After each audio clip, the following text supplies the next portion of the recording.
And so, after almost a 12-year journey, Walking Dead fans, we are finally here. The Walking Dead finale. No more season 11 episode so-and-so, whatever. We finally made it. But here's tonight, it's the big question. Is it the finale we deserved, and is it the one that we wanted? And I hope to answer both questions in this small review and rant for tonight. So, welcome to my channel. I am Mike. This is the Z-Man Show, and we're going to get straight into it.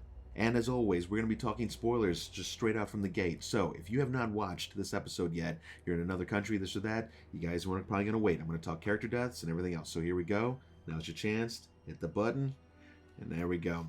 Guys, I want to talk about a few of the deaths that happened tonight and some of the glaring issues I thought was kind of just presented right in front of us as we were watching all this craziness ensue. So the episode hit us pretty hard and heavy, right? As we last left off, our survivors were in the middle of a couple different alleyways. They're being cornered from every which way direction. But then suddenly it's like people just started appearing places, right? Like first it was, well, Daryl and Judith, which I kind of enjoyed that small scene, although I'm not sure how she managed to work all that with a gunshot in the arm, but whatever, I digress. But she was able to kind of save her and Daryl for the moment, and I guess then they were found by Carol and a few others because they magically just kind of wake up and she's on the table resting, and Daryl wakes up and like, what's going on, you know, and he's figuring out that they were saved.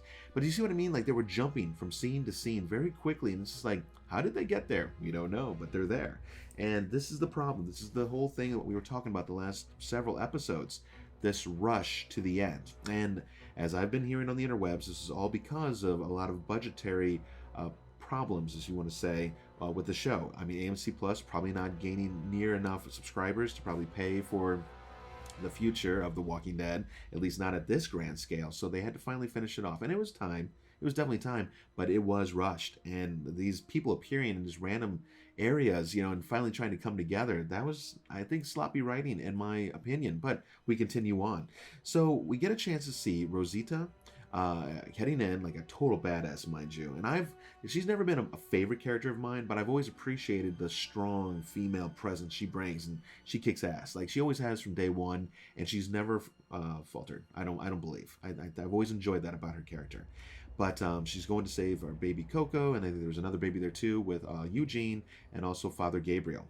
And so thanks for the subscribe up there.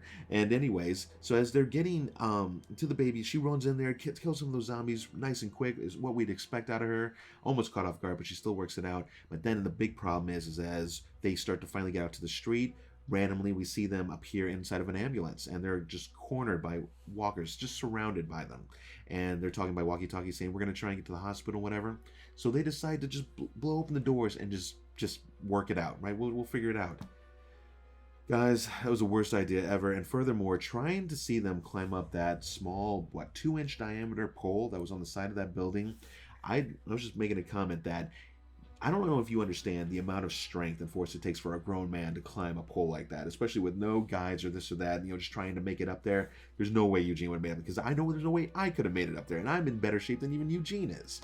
And there's just no way. And Gabriel, at least he's lighter, so whatever. But as we saw Rosita at the bottom, and as soon as she said, I'll go last, I mean, you could have just, you knew what was going to happen.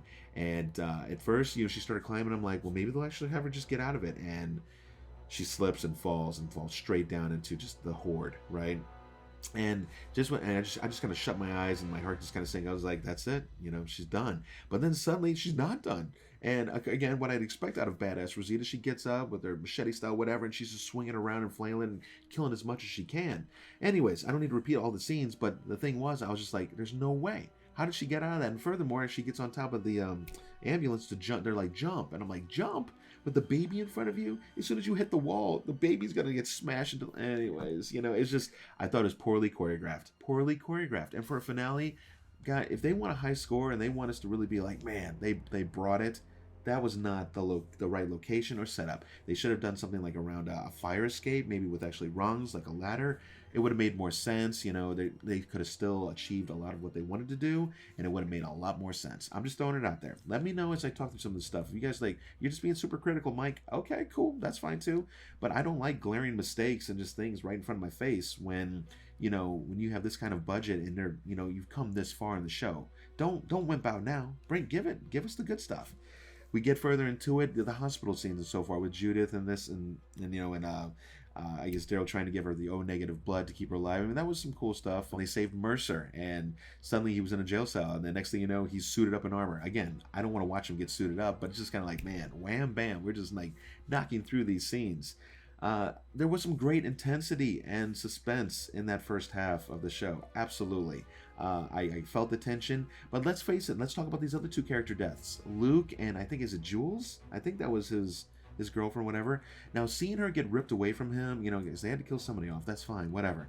But the fact that they killed these two off, and they only just reintroduced them back to us about 2 episodes ago, guys, WTF?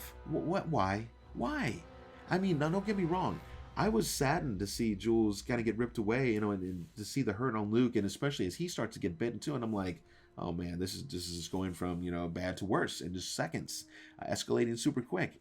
And then the next thing you know, we see after Jules gets torn away and totally mauled and whatever, we get to see Luke on the hospital table, and then I was like, there's no way they can amputate his leg, right? There's no time. They're being followed. They're being pursued.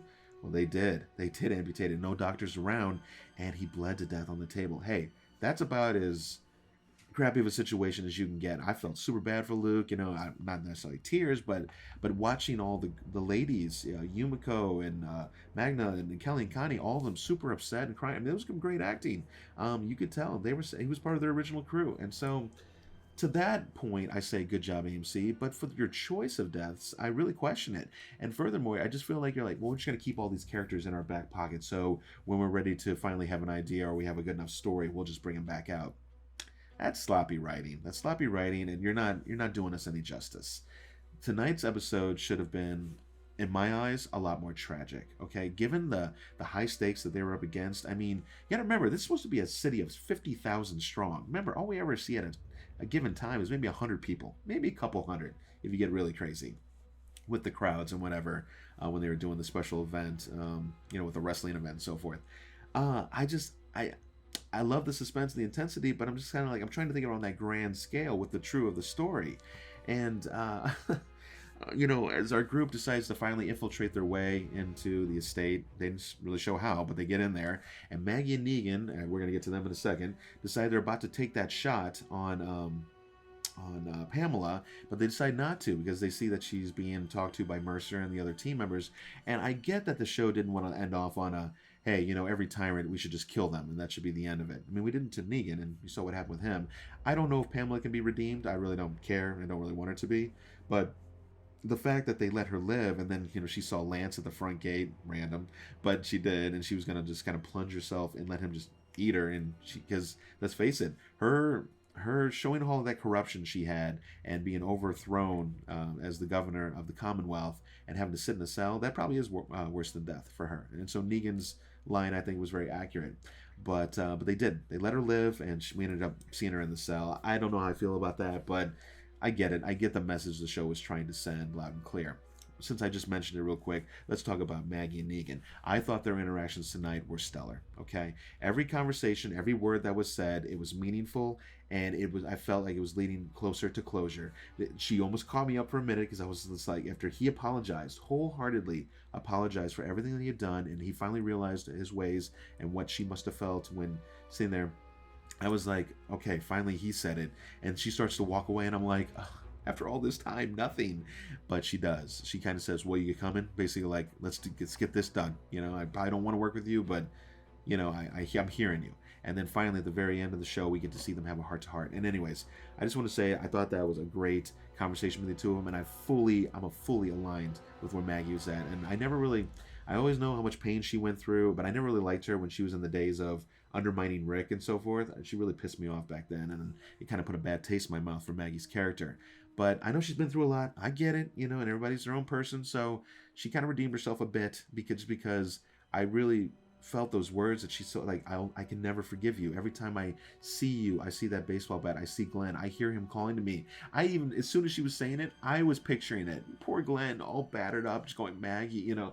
It almost honestly brought a tear to my eye because it was just like, how tragic. And Negan got it. I get it. And although he wanted to hear forgiveness, I think he understands he can never have it, you know, and he doesn't deserve it, not really. He's trying to do good. So, hey, we'll leave it with that. But, hey, great interactions, solid to those two actors and everything they brought. And as for Rosita, Rosita's in that room, the living room, while Max is sleeping, and Eugene wakes up and walks over, and she's just kind of staring at Coco, and I'm looking at her, and I'm like, one, there's no way in hell you got out of what you just fell into, that huge horde, unscathed. And I looked at Steph, and I was like, my wife, I was like, she got bit, right? I mean, she probably got bit. And then as he's talking to her, and what happens, she reveals she was bitten. And the sadness started there. But I will say the show did a very, very, very good job of bringing that emotional element with Rosita and her ending all the way to the end, where it looked like Eugene is the one who was going to put the knife into her brain, so that she didn't turn back. It was very sad. I actually had tears going down the side of my face. I mean, how could you not? I mean, unless you're not emotional, I get it. Some people aren't emotional like that, but I was feeling it. I thought the music score, the interactions, the words, they did it right. And Rosita, again, maybe not my favorite character, but didn't want to see her go. Not after her fighting so hard to save her baby and everything else. It felt like she was robbed a bit. But hey, that's where we are. But furthermore, guys, where were the other deaths? That's my question. I mean, a lot of people survived. A lot of people, given the thing. And I didn't get a chance to do this. I wasn't going to tell you guys this, but this is my second recording. The audio didn't come through on the first one. Gotta love it.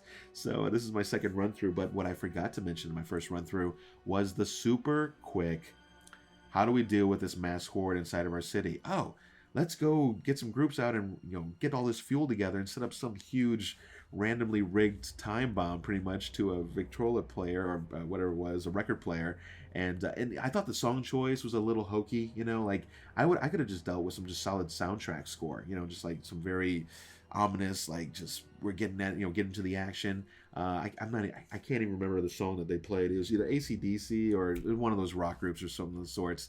I get it, something loud to bring the masses in, but it almost started to feel a little less Walking Dead and just kind of like a little hokey.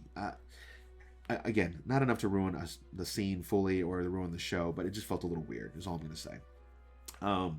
But that explosion and the way that the timing, how they got it rigged up so fast, I mean, that's a lot of work, guys. I mean, I couldn't just help but look at all the different locations and all the barrels they rug. I mean, I guess they do have a lot of soldiers too, but I just couldn't help myself. And when I saw the explosion, although cool and very CGI, but what else are you going to do on that kind of grand scale?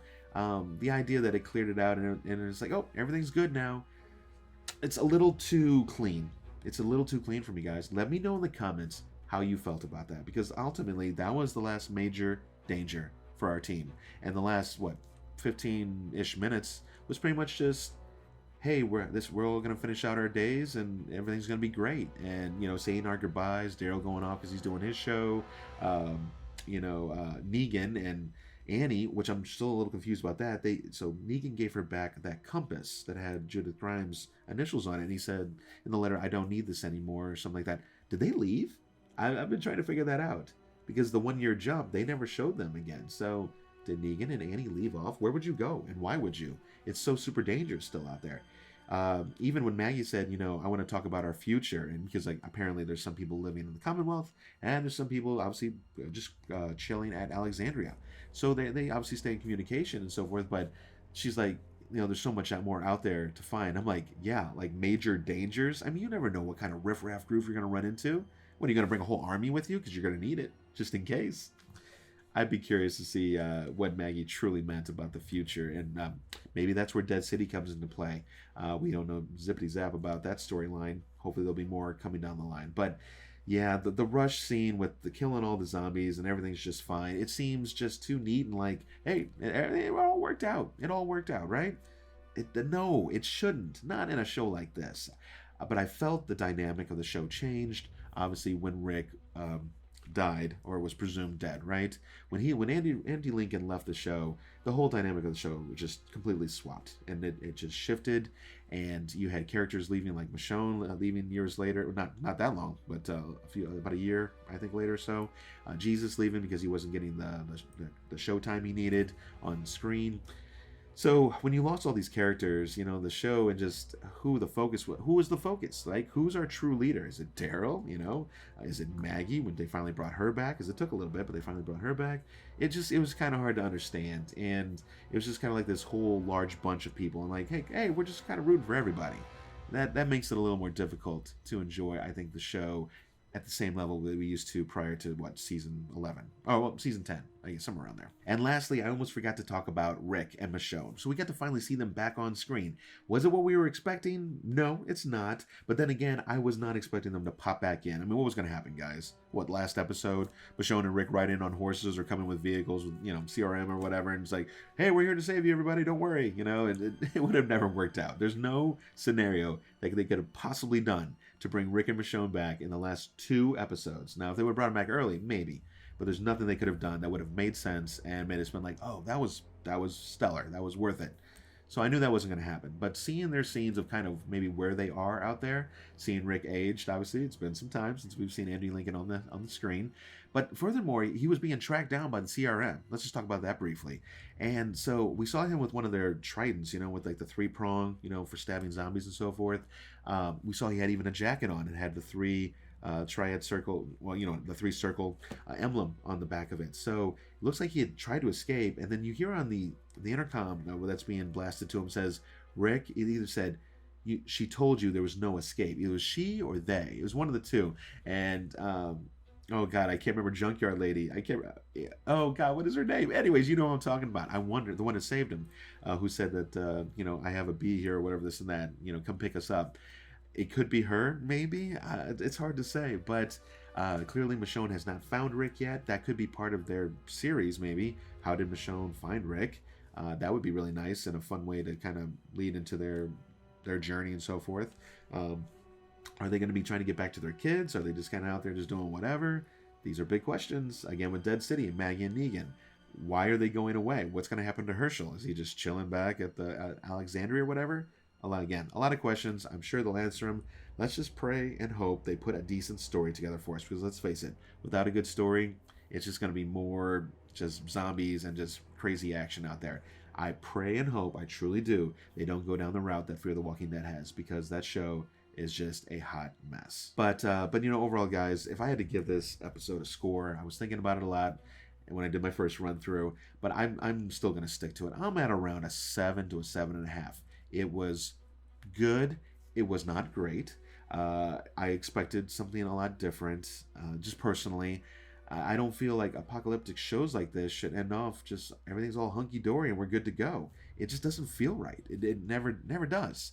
I'm not saying you can't have a happy ending, and some people can have a happy story ending, but everybody? I mean, and let's face it, it was almost everybody other than Gabriel and Eugene, because they lost Rosita. So anyways, guys, that's kind of where we're at. So I hope you guys have enjoyed The Walking Dead as much as I have. It's been a long run. I think I finally started doing these videos around season 3 or so forth. Never quite gained the viewership I wanted to, but to those of you who have come back and checked out my episodes here and there, even just watched a few minutes, thank you so much. I do appreciate your viewership, and I give you an award if I could, but I don't know if I can. I know Ashley, God, I'm trying to think of some of the names that are out there, but you know who you are, because I always respond to your comments, and I always will as long as I can. And I guess that's the cool thing about having a small channel. So thank you so much for that. If you are new to the channel, you want to subscribe or maybe like the video, just give me a little bit of a thumbs up there. Hey, I love that too. I'll also check out my other videos I have out there for like everything you thought you knew about. They're trivia videos. I grab fun facts from IMDb, the ones I've deemed that are awesome enough to make the cut, and I put them out there along with scenes from the movie, and yeah, I've been tossing those out there, and they've been doing okay. So make sure to check those out, and I hope to be filming again too. For any of you guys who are still Dead Nightmare fans, my Indeed Zombie series. It's total amateur hour, but we've tried to bring something fun to the screen with, you know, the best acting talent we could find, which isn't much when you don't have money, but they do a pretty decent job, and I appreciate all the work they do.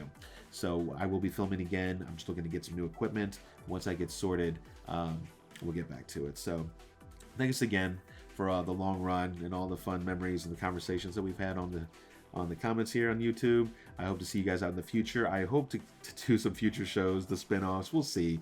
It depends how much and how much viewership I get. It has to be worth the time to get to talk to you guys.